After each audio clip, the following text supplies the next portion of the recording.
Party এনসিপির সংগ্রামে যুগ্ম আহ্বায়ক মাহবুব আলমের কথা।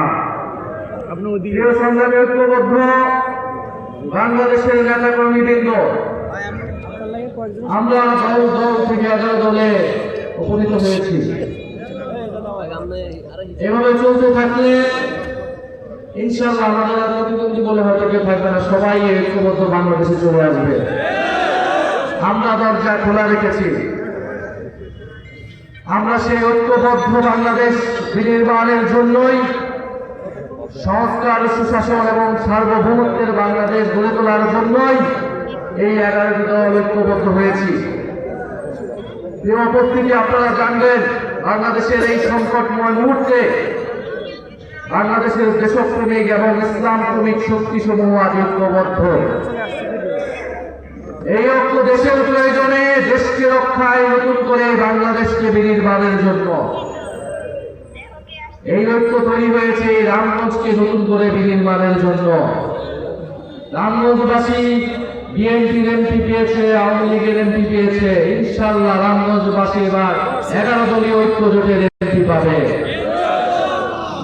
আমরা অবহেলিত এই রামগঞ্জবাসীর জন্য, তাদের উন্নয়নের জন্য, একটি নিরাপদ আধুনিক রামগঞ্জ গঠনের জন্য, আমরা শিক্ষা, স্বাস্থ্য এবং কর্মসংস্থান নিশ্চিত করার জন্য ঐক্যবদ্ধ বাংলাদেশের নেতাকর্মীরা নিরলসভাবে কাজ করে যাব। আমাদের এই ঐক্যবদ্ধ বাংলাদেশ, এই 11 দলীয় জোট সরকার গঠনের অভিপ্রায়ে গঠিত হয়েছে। সরকার গঠনের জন্য রামগঞ্জ থেকে এই আসনটি আপনারা ইনশাআল্লাহ উপহার দিবেন বাংলাদেশের মানুষকে। প্রিয় সংগ্রামী বন্ধুগণ, আমরা 5ই আগস্টের পরে বাংলাদেশের যে সংস্কারের অগ্রযাত্রা শুরু হয়েছিল, সেই অগ্রযাত্রা যাতে বন্ধ হয়ে যায়, সেই অগ্রযাত্রার পথে নানাভাবে বাধা তৈরি করেছিল একটি দল।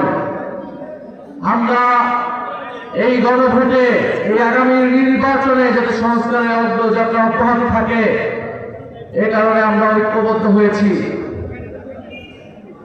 আমরা ঐক্যবদ্ধ হয়েছি আমাদের হাজারো শহীদ, আমাদের শরীফ ওসমান হাদি ভাই যে ইনসাফ ভিত্তিক রাষ্ট্রের স্বপ্ন দেখতেন, সেই স্বপ্ন বাস্তবায়নের লক্ষ্যে।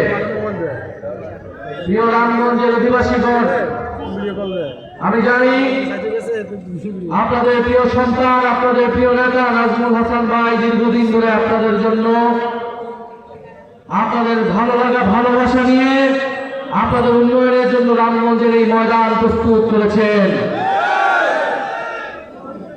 এই জাতি, এই রামগঞ্জবাসী, এই 11 দলীয় ঐক্যজোট নাজমুল হাসান ভাইয়ের কাছে চির কৃতজ্ঞ থাকবে তার এই আত্মত্যাগের জন্য।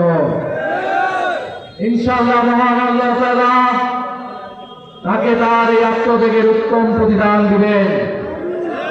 সারা বাংলাদেশে জামাত ইসলামী, জাতীয় নাগরিক পার্টি সহ 11 দলের নেতা কর্মীদের এই ছোট বড় ঐক্যবদ্ধ আত্মত্যাগ আমাদেরকে ইনশাআল্লাহ বিজয় এনে দিবে। আমাদের এখন সময় কাঁধে কাঁধ মিলিয়ে ঐক্যবদ্ধভাবে আগামী নির্বাচন, 12ই ফেব্রুয়ারি নির্বাচনে বিজয় নিয়ে ঘরে ফেরা। দৈনিক আজকের বাংলা .net